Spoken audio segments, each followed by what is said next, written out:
Good afternoon. So 9,195 constable ఉద్యోగాలు, ఒకటి కాదు రెండు కాదు, 9,195 కానిస్టేబుల్ ఉద్యోగాలు తెలంగాణలో, ఆంధ్రాలో కూడా ఉన్నాయి. జాబ్స్ కానిస్టేబుల్కి సంబంధించినటువంటి డ్రైవర్ అయినా, ట్రేడ్స్ మ్యాన్ అయినా, ఇలాంటి కొన్ని జాబ్స్ పడ్డాయి. సెంట్రల్ గవర్నమెంట్ జాబ్, పేమెంట్ కూడా బాగుంటుంది, పే స్కేల్ కూడా బాగుంటుంది. మీరు తక్కువ పే స్కేల్ ఉన్నాయని నెగ్లెక్ట్ చేయకండి. వన్స్ మీకు ఒక్కసారి కనుక మీకు పిఆర్సీ పడ్డదనుకోండి, సెంట్రల్ గవర్నమెంట్ ఎట్లుంటుంది తెలుసా? 20,000 నుంచి 30,000, 30,000 నుంచి 40,000 అట్లా అవుతుంటాయి. సో చిన్న జాబ్ అనుకోకండి. స్టేట్ గవర్నమెంట్లో మీకు కానిస్టేబుల్ నోటిఫికేషన్ వచ్చే వరకు మీరు సిలబస్లోనే ఉండాలి, సిలబస్ ప్రకారం మూవ్ కావాలి, సిలబస్లో రివిజన్ కావాలి. కరెంట్ అఫైర్స్ ఉంటాయి, కరెంట్ అఫైర్స్లో చాలా మల్టిపుల్ ఉంటాయి, నేషనల్ ఉంటాయి, ఇంటర్నేషనల్ ఉంటాయి, ఇవన్నీ ఉంటాయి. ఇవన్నీ కూడా మీరు ఇలాంటి ఎగ్జామ్స్ రాసినప్పుడు ఏమవుతుందంటే మొత్తం థరోగా ఉంటుంది. తర్వాత మీకు స్టేట్ గవర్నమెంట్ ఎగ్జామ్ పడుతుంది కదా, జాబ్ కొట్టుకొని వెళ్ళిపోతారు. Okay, that's how it will work. Okay, ఎప్పుడు కూడా ఒక ఎగ్జామ్ రాసేది నువ్వు ఇంకో ఎగ్జామ్ కోసం ప్రిపేర్ అవ్వడం కోసం కూడా రాయొచ్చు. ఈ ఎగ్జామ్ రాస్తే నీకు లాస్ అయ్యేది ఏముండదు. నీ యొక్క సబ్జెక్ట్ మొత్తం రివిజన్ అవుతుంది, నీ యొక్క కరెంట్ అఫైర్స్ మొత్తం రివిజన్ అవుతాయి. నీకు ఏదైతే కొన్ని ఉంటాయి, వీక్ పాయింట్లు ఉంటాయి, అర్థమెటిక్ లాంటివి, అలా రీజనింగ్ లాంటివి, ఇలాంటివి మొత్తం మీరు థరోగా ఉన్నట్లయితే మీకు ఇంకా ప్రాక్టీస్ డబల్ ట్రిపుల్ అవుతుంది. ఓకే, ఎక్కడో మన స్టేట్ గవర్నమెంట్లో ఇప్పుడు కానిస్టేబుల్ ప్రిపేర్ అయ్యే వాళ్ళు వేరే సంథింగ్ డిఫరెంట్ డిస్ట్రాక్షన్లో ఉంటారు. కానీ నువ్వు కన్సిస్టెంట్గా ఒక సబ్జెక్ట్ని ఫాలో అయినావు అనుకో, నీకు ఖచ్చితంగా గెటాన్ అయ్యే ఛాన్స్ ఉంటుంది, ఖచ్చితంగా గెటాన్ అయ్యే మార్క్స్ వస్తాయి, ఖచ్చితంగా నువ్వు జాబ్ కొట్టుకొని వెళ్ళిపోయే అవకాశం 90% పైన ఉంటుంది. ఎందుకంటే ఒక ప్రిపరేషన్లో సాగే అభ్యర్థి ఎప్పుడైనా ఒక 100 మందిలో 5 లోపే ఉంటారు. మిగతా వాళ్ళందరికీ ఏదో ఒక టెన్షన్లు ఉంటాయి, ఫ్యామిలీ టెన్షన్లు ఉంటాయి, ఎంత చదువుకున్నా కన్సిస్టెంట్గా ఉండరు. ఆ 5% జనాలు అంటే వదలరు కావాలి. వాళ్ళు ఎంత తీవ్రతరమైనటువంటి ఒత్తిడి వచ్చినా కూడా వదలరు. ఖచ్చితంగా ఈ నోటిఫికేషన్కి అప్లై చేయండి, రాయండి. ఏం కాదు, మీకు పోయేది లాస్ ఏం కాదు. మీకు ఖచ్చితంగా ఎక్స్పీరియన్స్ వస్తుంది, current affairs up to date ఉంటారు. Reasoning, mental ability, arithmetic, pure maths, basic అన్నీ కూడా మీకు రివిజన్ అవుతాయి. జిఎస్ కూడా రివిజన్ అవుతుంది. సో మీకు నెక్స్ట్ కానిస్టేబుల్ నోటిఫికేషన్ వరకు ఇలాంటి దాంట్లో థరోగా ఉన్నట్లయితే మీకు ఈజీగా గెటాన్ అయ్యి బయటకు వెళ్ళిపోయే ఛాన్స్ ఉంటుంది. అర్థమవుతుందా? ఇన్ డీటెయిల్గా ప్రతిదీ చెప్తా నేను నోటిఫికేషన్ గురించి. దయచేసి వీడియో ఎండ్ వరకు చూడండి. ఓకే, ఇది notification CRPF constable tradesman recruitment 2026. మీకు పక్కకు నోటిఫికేషన్ కూడా పెడతా, దయచేసి జాగ్రత్తగా చూడండి. 9,175 పోస్టులు. ఓకే, ఎలిజిబుల్ క్యాండిడేట్స్కి 10th, ఇంటర్, ఐటీఐ పాసు ఇవన్నీ ఉన్నాయి. 10th, ఐటీఐ పాస్ రెండే ఉన్నాయి. సో ఏప్రిల్ 20 నుంచి స్టార్ట్, 19th మే వరకు. ఆల్రెడీ ఈరోజు డేట్ 18, ఎల్లుండి నుంచి స్టార్ట్ అనమాట.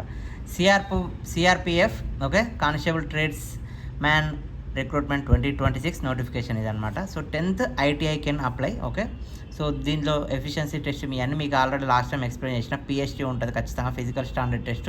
నెక్స్ట్ సిబిటీ అనమాట, కంప్యూటర్ బేస్డ్. సో మీకు డేట్ వచ్చేసింది. సో మీకు దీనికి సంబంధించిన బ్రీఫ్గా ఇవి కూడా ఉన్నాయి. సో మీకు ఫర్ జనరల్, ఓబీసీ, ఈడబ్ల్యూఎస్కు 100 రూపాయలు, ఎస్సీ ఎస్టీలకు ఎగ్జెంప్టెడ్. సో నోటిఫికేషన్ డేట్ వచ్చేసి 8/4/2026. ఓకే, సో మొన్న రిలీజ్ అయింది, దానికి సంబంధించిన డీటెయిల్స్. ఇది main age limit for the constable 21 నుంచి 27 వరకు ఉండాలి. యాజ్ ఆన్ గుర్తుపెట్టుకోండి 1/1/2026. Okay, constable motor mechanic vehicle, cobbler, carpenter, tailor, brass band, pipe band ఇవన్నీ కూడా ఉంటాయి. 18 to 23 years. ఓకే, కానిస్టేబుల్ డ్రైవర్కి ఏమో 21 to 27, ఇవన్నిటికేమో 18 to 23. గుర్తుపెట్టుకోండి. Bugler, next painter, cook, barber cum hairdresser, washerman, water carrier, safai karmachari, mason, plumber, electrician. Okay, so డ్రైవర్కి మెట్రికులేషన్తో పాటు heavy driver licence ఉంటుంది, అది ఉండాలి. సో మోటార్ మెకానిక్ వెహికల్కి మెట్రికులేషన్ 2 years ఐటీఎన్ మోటార్ మెకానిక్ వెహికల్కి. నెక్స్ట్ మెట్రికులేషన్ ప్రొఫిషియంట్ ఇన్ ట్రేడ్స్ మ్యాన్కి ఉంటుంది. సో పయోనీర్ వింగ్ ఒకటి. సో బీహార్, ఆంధ్రప్రదేశ్లో చూడండి 507 పోస్టులు ఉన్నాయి. తెలంగాణలో ఇక్కడ ఇవ్వలేదు, నేను నోటిఫికేషన్ ఆల్రెడీ చూసిన కాబట్టి అందులో ఉంటుంది, నేను చూపిస్తాను. So physical efficiency test for constable, driver, motor mechanic vehicle, gardener, painter, carpenter, వీళ్ళకి male 5 kilometer race in 24 minutes. Okay, female 1.6 kilometers in 8:30 minutes. Okay, constable cook barber వీళ్ళకు ఉంటుంది కదా 1.6 km 10 minutes, 1.6 km 12 minutes. So ఇదనమాట. So physical height వచ్చేసి 170 for the male, 157 వీళ్ళకి అనమాట. Chest వచ్చేసి unexpanded 80 cm ఉండాలి, minimum expansion 5 cm. Computer based test general intelligence reasoning మీకు చెప్పిన కదా 25 మార్క్స్ ఉంటుంది, జనరల్ నాలెడ్జ్ 25 మార్క్స్ ఉంటుంది, ఎలిమెంటరీ మ్యాథమెటిక్స్ 25 మార్క్స్ ఉంటుంది, ఇంగ్లీష్ హిందీ 25 మార్క్స్ ఉంటుంది. నెగిటివ్ మార్కింగ్ ఖచ్చితంగా ఉంటుంది, ఎందుకంటే ఒక 4 బిట్లకు రాంగ్ చేస్తే 1 మార్క్ పోతుంది అనమాట. సో క్వాలిఫైయింగ్ మార్కులు అన్రిజర్వ్కు 30%, ఈడబ్ల్యూఎస్ ఓబీసీ వాళ్ళకి 25%, నెక్స్ట్ ఎస్సీ ఎస్టీ వాళ్ళకి అదర్స్కి 20%. ఓకే, ఇది నోటిఫికేషన్. ఓకే, సో మీకు ఎగ్జాక్ట్గా నోటిఫికేషన్ గురించి చెప్తున్నా చూడండి. సో ఇదంతా ఆల్రెడీ ఎక్స్ప్లెయిన్ చేసిన. ఏంటంటే మీకు తెలంగాణది పోయింది అన్నారు కాబట్టి ఇక్కడ ఉంది చూడు తెలంగాణ. ఓకే, పోస్టులు ఉన్నాయి. తెలంగాణ 353 పోస్ట్స్ చూసిరు కదా, కనబడుతుందా వీడియోలో క్లియర్గా 353. సో ఇవి అనమాట తెలంగాణకు సంబంధించినటువంటి జాబ్స్ ఏమేమి ఉన్నాయి. డిస్క్వాలిఫికేషన్లు, కానిస్టేబుల్, డ్రైవర్ ఎగ్జాక్ట్గా మీరు చూసారు కదా 21 to 27, 01, 02, 26 జనవరి 1 వరకు. ఓకే, సో కేటగిరీ ఎస్సీకి ఏమో 5 ఏళ్ళ రిలాక్సేషన్ ఉంటుంది, ఓబీసీకి ఏమో 3 years రిలాక్సేషన్ ఉంటుంది, నెక్స్ట్ ఎక్స్ సర్వీస్ మ్యాన్కి 3 years రిలాక్సేషన్ ఉంటుంది. ఓకే,